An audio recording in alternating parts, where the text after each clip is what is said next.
If you are asking whether ChatGPT or Gemini is better for work, I think the first question should be different.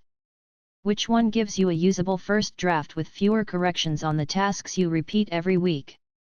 This is not leaderboard theater. In this internal review, both assistants receive the same fictional office packet, the same prompts, and the same scorecard. The goal is a repeatable method for choosing a fit, not a permanent winner. This is one recorded workflow, not a universal benchmark. Features, models, plans, and organization settings change, so capture the exact account plan, date, and relevant settings before you record.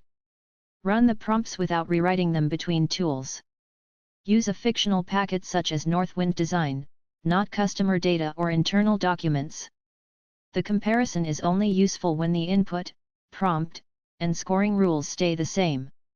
Each task can earn up to 5 points in 4 categories: factual faithfulness, format control, a useful next step, and corrections required.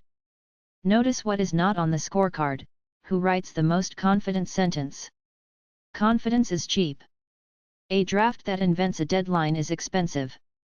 Before recording any result, define what loses a point and keep that rubric visible for both tools.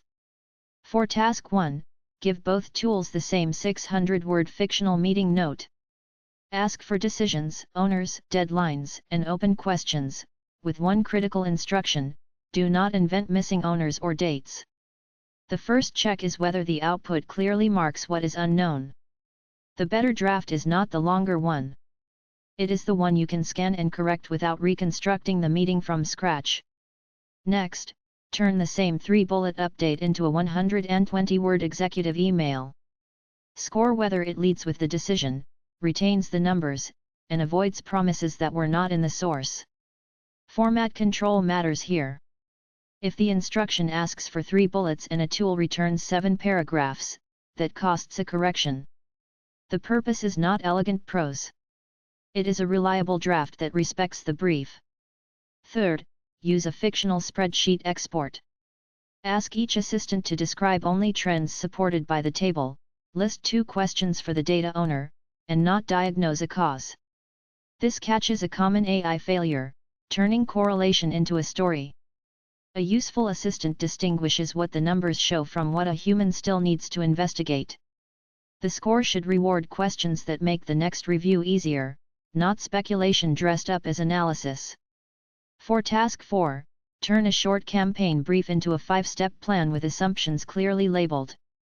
Do not judge creativity.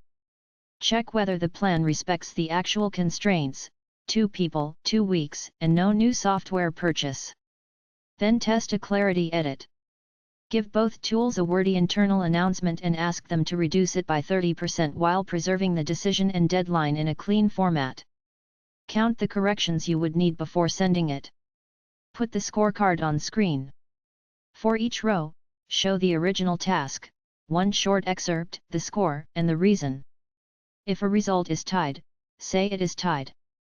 If an assistant makes an unsupported claim, show it and explain why it lost a point.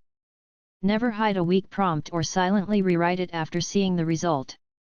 This is a limited demonstration, not a scientific benchmark, so transparency matters more than a dramatic verdict.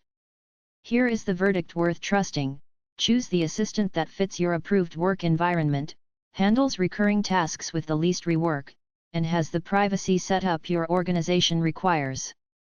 If your day lives inside an approved workspace, integration may matter more than a 1-point writing difference. If you mostly need independent drafting, your prompt and review process may matter more than the product name. Check current access and privacy information before relying on either tool.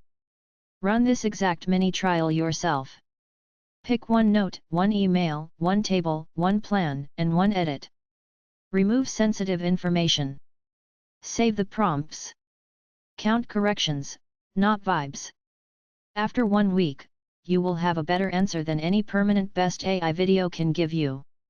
Keep the original prompts and rubric in your production archive so you can repeat the test when plans, models, or policies change. For any publication, link only to the official product and privacy pages checked on the recording date, and disclose any relevant relationships. If you want a workflow that works with either assistant, focus on the brief, clean inputs, explicit constraints, and human review before an output is used. The tool is less important than a process that makes bad assumptions obvious. This local draft is for review only, and it must not be uploaded until facts, rights, disclosures, and final audio quality have been reviewed.